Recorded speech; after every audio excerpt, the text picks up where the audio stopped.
बिस्मिल्लाहिर्रहमानिर्रहीम। अस्सलाम वालेकुम। कैसे हो प्यारे बच्चों, उम्मीद करती हूँ खैरियत से होगे।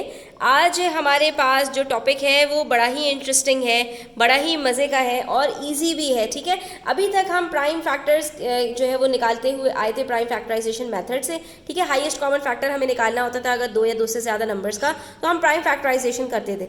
आज हम करने वाले हैं डिवीजन मेथड, जो कि एक यूनिक मेथड है। ठीक है, और जिससे बड़े से बड़े नंबर्स का बड़ी आसानी से आप जो है वो डिवीजन मेथड से हाईएस्ट कॉमन फैक्टर निकाल सकते हैं। तो स्टार्ट करते हैं, वीडियो एंड तक देखिएगा, स्किप मत कीजिएगा और अच्छी लगे तो प्लीज़ लाइक कर दिया करें। इसमें कंजूसी मत किया करें, इसमें आपका कुछ भी नहीं जाता एक वीडियो को लाइक करने में और प्यारा सा कमेंट करने में, इससे हमें बहुत ज़्यादा हौसला अफजाई मिलती है। ठीक है, तो स्टार्ट करते हैं। यहाँ पर देखते हैं कि हमारे पास HCF को डिवीजन मेथड से कैसे कैलकुलेट किया जा सकता है। उसके लिए यहाँ पर हम ले लेते हैं दो नंबर्स। ठीक है, पहले हम प्राइम फैक्टर्स के तरीके से ही इसका जो है वो फैक्टर्स निकाल लेते हैं, उसके बाद फिर हम बात करेंगे डिवीजन मेथड की। ठीक है, तो यहाँ पर मेरे पास एक तरफ है 85, दूसरी तरफ है 51। तो अगर हम 51 को देखें तो स्टूडेंट्स ये ऑड नंबर है, 2 के टेबल में नहीं आ सकता। 3 के टेबल में चेक करते हैं, 5 + 1 6 है, तो भाई चलो शुक्र है 3 के टेबल में आ सकते हैं। हम 3 के टेबल से चेक कर लेते हैं इसको। 3 1s are 3 बचा 2, 21 हो गया, और 3 7s are 21। उसके बाद हमारे पास 17 आ गया स्टूडेंट। 17 हमारे पास खुद एक प्राइम नंबर है, तो हमारे पास जो नेक्स्ट फैक्टर होगा वो 17 ही हो सकता है। इधर हमारे पास 85 है, हम देख सकते हैं यहाँ पर लास्ट डिजिट 5 है, तो सबसे पहले 5 उठाकर कर लेते हैं।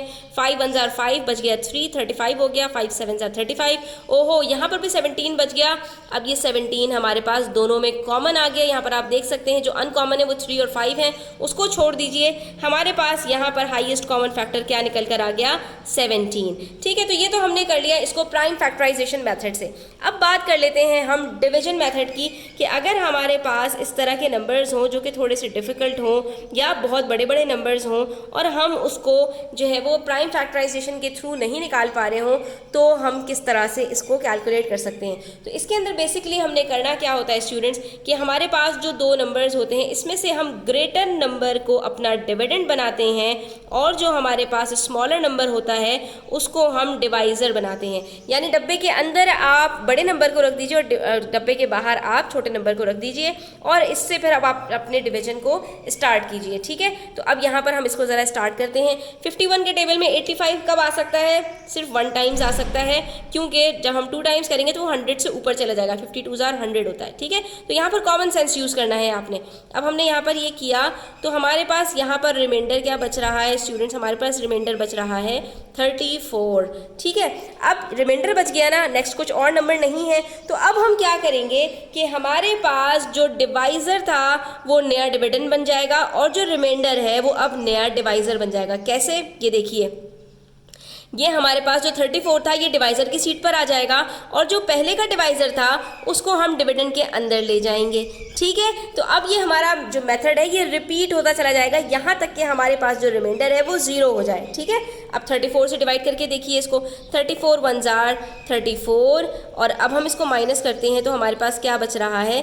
11 - 4 7, 4 - 3 1। ये फिर हमारे पास रिमाइंडर बच गया। तो फिर से हम प्रोसेस को रिपीट करेंगे, और हमारे पास यहाँ पर जो अब नया रिमाइंडर था वो फिर से डिवाइज़र की सीट पर आ जाएगा, और जो पुराना डिवाइज़र था वो डिविडेंड बन जाएगा। ठीक है, बस इस चीज़ का आपने ध्यान रखना है कि जो पुराना डिवाइज़र है वो अगले उसमें आ जाता है डिविडेंड में, और रिमाइंडर चला जाता है डिवाइज़र में। ये फिर से देखिए 34 आ गया डिविडेंड में, और ये जो आपका रिमाइंडर है ये आ गया जो है आपका डिवाइज़र में। अब हम 17 के टेबल में अगर देखें 34, तो थोड़ा सा हम कॉमन सेंस लगाएं स्टूडेंट्स। तो 17 के टेबल में 34 एग्जैक्टली आता है। कब आता है? 17 2s are, यहाँ पर करके देख लीजिए। अगर आपको ज़्यादा कन्फ्यूजन हो रही है तो आपको खुद ही पता चल जाएगा कि ये आपके पास 34 आता है। 17 2s are 34 जब हमने किया तो हमारे पास रिमाइंडर कुछ भी नहीं बचा, जिससे हमें पता चल गया कि ये जो लास्ट हमारे पास डिवाइज़र था ये ही हमारा हाईएस्ट कॉमन फैक्टर है, जो हमारे पास दोनों नंबर्स थे 85 और 51 का। ठीक है, क्योंकि अब यहाँ पर हमारे पास नो रिमाइंडर, कुछ भी रिमाइंडर नहीं बच रहा, it means 17 is the divisor, या 17 is the highest common factor of 51 and 85। ठीक है, ये हमारे पास आ गया। एक और एग्जाम्पल देखते हैं, और अब की दफ़ा हमने बहुत बड़े बड़े नंबर्स ले लिए, ठीक है। अब इसके अंदर भी हमारे पास दो नंबर्स हैं। जो बड़ा नंबर है वो चला जाएगा अंदर, दैट इज़ 1681, और जो छोटा नंबर है वो आ जाएगा बाहर, 1271। अब हम यहाँ पर अगर देखें तो स्टूडेंट ज़्यादा कुछ परेशानी की बात नहीं है। अगर 1271 को हम मल्टीप्लाई करते हैं 1 से तो हमारे पास 1681 से छोटा नंबर आएगा। अगर हम इसको 2 से मल्टीप्लाई करते हैं तो 1000 मल्टीप्लाई बाय 2 2000 होता है, और ये हमारे पास 2000 से छोटा है, तो इसलिए हमें ज़्यादा कुछ करने की ज़रूरत नहीं है। सीधा सीधा यहाँ 1 से मल्टीप्लाई करेंगे और हमारे पास जो नंबर आ रहा है वही यहाँ लिख के माइनस कर देंगे, ठीक है। अब जब माइनस करते हैं तो हमारे पास क्या बचता है, 410, ठीक है। अब ये मज़ीद डिवाइड नहीं हो सकता, ये हमारे पास बन गया रिमाइंडर। अब क्या होगा अगली स्टेप के अंदर, ये जो रिमाइंडर है ये हमारे पास बन जाएगा नया डिवाइज़र, और जो हमारे पास पुराना डिवाइज़र था वो बन जाएगा अब नया डिविडेंड, दैट इज़ 1271। मज़ा आ रहा है ना स्टूडेंट्स, कितना मज़े का क्वेश्चन है, मुझे तो बहुत मज़ा आ रहा है। अच्छा जी, उसके बाद अब ये हमारे पास 410 आ गया, दूसरी तरफ हमारे पास 1271 है। अब जब हमारे पास इस तरह से नंबर्स आ जाते हैं ना स्टूडेंट्स, तो हमने यहाँ क्या करना होता है, हमने यहाँ पर इसको मल्टीप्लाई करने के लिए सिंपल ये देखना होता है कि आखिर से ज़रा नंबर्स को काटते हैं। यहाँ से 0 काटा, यहाँ से 1 काटा, यहाँ से 1 काटा, यहाँ से 7 काटा, दो डिजिट्स दोनों तरफ से काट दिए। अब यहाँ 4 बचा, यहाँ 12 बचा। तो इसका मतलब क्या हुआ कि 4 और 12 के अंदर हम देखेंगे कि 4 के टेबल में 12 कब आता है, 4 3 आता है। तो हम यहाँ पर 410 को 3 से मल्टीप्लाई करके देख लेंगे कि क्या हमारे पास इससे छोटा नंबर आ रहा है। तो 3 1 3, 3 0 0 और 3 4 12, ये हमारे पास आ गया 1230, जो कि बिल्कुल इससे क्लोजेस्ट है। अब अगर हम मज़ीद इसको जो है 4 से मल्टीप्लाई करेंगे तो ये हमारे पास इससे बड़ा हो जाएगा नंबर, ठीक है। तो हमने यहाँ पर इसको 3 से मल्टीप्लाई किया और हमारे पास यहाँ पर आ गया 1230। अब माइनस कर देंगे यहाँ पर, जब माइनस करेंगे तो बचेगा 41। अब ये हमारे पास रिमाइंडर बच गया, तो अब हम इसको नया डिवाइज़र बना देंगे और जो पुराना डिवाइज़र था उसको हम डिविडेंड बना देंगे, ठीक है। अब ये देखिए 41 और 410 का तो बिल्कुल साफ साफ रिलेशनशिप नज़र आ रहा है। 41 1 जा 41 और बचा 0, तो 0 हमने एज इट इज़ यहाँ लिख दिया। इसका मतलब है कि ये यहाँ कम्प्लीटली डिवाइड हो गया, नो रिमाइंडर। तो जो लास्ट डिवाइज़र होता है वही आपका हाईएस्ट कॉमन फैक्टर होता है। It means highest common factor is equals to 41। अब अगर आप इन दोनों नंबर्स को प्राइम फैक्टराइजेशन के थ्रू करते तो आपको कैसे इसका जो है वो इतना बड़ा जो नंबर है वो पता चल पाता, क्योंकि 41 का टेबल तो किसी को भी याद नहीं होता ना। आप 2 से करते, 3 से करते, 5 से करते, 7 से करते, 11 से करते, ज़्यादा से ज़्यादा 17 19 से कर लेते, लेकिन इससे ज़्यादा आप कैसे कर सकते थे, ठीक है। तो इसलिए इस तरह के क्वेश्चंस को करने के लिए डिवीजन मेथड बहुत ज़्यादा हेल्प आउट करता है। चलो बच्चों, अब 2 डिजिट्स के बाद, 2 नंबर्स के बाद हम 3 नंबर्स का कर लेते हैं, ठीक है। अब हमारे पास 3 नंबर्स हैं।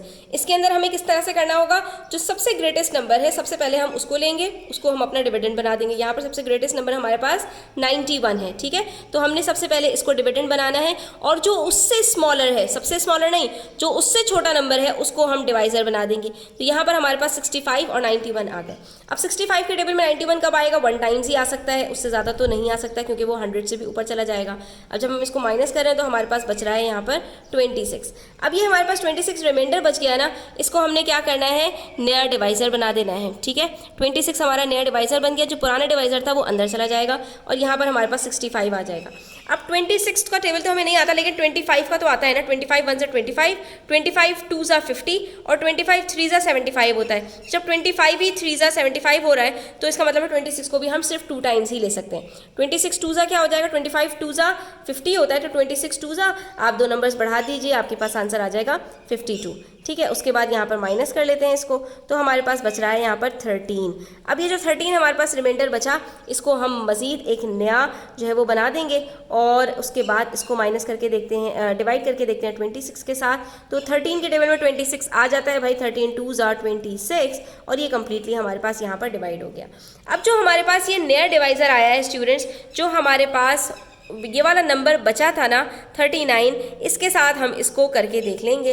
तो 39 हमारे पास फिर से, अब 39 और 13 में कौन सा नंबर बड़ा है, जो हम 39 हमारे पास नंबर बचा है ये हमने यहाँ लिखा, और 13 जो हमारे पास नंबर छोटा वाला था वो हमने बाहर ही रखा। इसको हम अंदर अभी इसलिए नहीं ले जा पाए क्योंकि हमारे पास जो नेक्स्ट नंबर था वो हमारे पास ऑलरेडी 13 से बड़ा है, तो बड़े नंबर को ही आपने अंदर रखना है, छोटे नंबर को नहीं रखना। वहाँ पर तो हमारे पास रिमाइंडर छोटा नंबर होता है, इसलिए हम उसको क्या करते हैं, हम उसको बाहर रखते हैं, लेकिन यहाँ पर हमारे पास जो डिवाइज़र है वो ऑलरेडी छोटा है, इसलिए हम जो नेक्स्ट नंबर है उसको अंदर ही रखेंगे। अब यहाँ पर हमें पता है कि 13 3s are 39 होता है, तो ये हमारे पास क्योंकि कम्प्लीटली डिवाइड हो रहा है, इससे हमें पता चलेगा कि ये जो 13 है यही हमारा HCF है। अब हम ज़रा हम इसको प्राइम फैक्टराइजेशन के थ्रू भी चेक कर लेते हैं स्टूडेंट्स कि क्या हमारे पास यहाँ पर जो प्राइम फैक्टर्स के मेथड के थ्रू भी यही नंबर आ रहे हैं, क्योंकि ये तो इतने बड़े नंबर्स नहीं है ना, और 13 का टेबल भी हम पढ़ सकते हैं, तो हम इसको इसके थ्रू चेक करके देख लेते हैं। तो क्योंकि स्टूडेंट्स हमें ये बात तो पता चल गई थी कि इन सबका हाईएस्ट कॉमन फैक्टर 13 है, तो हमने 13 के टेबल को ही पढ़ लिया, ठीक है। 13 7s are 91, 13 5s are 65, 13 3s are 39। आप ये चेक कर सकते हैं कि बाकी तीनों जो फैक्टर्स हैं वो अनकॉमन है, तो इसका मतलब है हमारे पास जो ये आंसर आया है डिवीजन मेथड से ये बिल्कुल सही आया है, ठीक है स्टूडेंट्स। तो यहाँ पर आज हमारा ये जो लेसन है कंप्लीट होता है। इंशाल्लाह नेक्स्ट वीडियोस के अंदर हम जो है वो इसकी एक्सरसाइज भी करेंगे। तो वीडियो आपको कैसी लगी कमेंट सेक्शन में अपनी राय का इजहार कीजिएगा। चैनल पर नए हैं तो सब्सक्राइब करते जाइएगा। अपना बहुत सारा ख्याल रखिएगा। अल्लाह हाफिज़।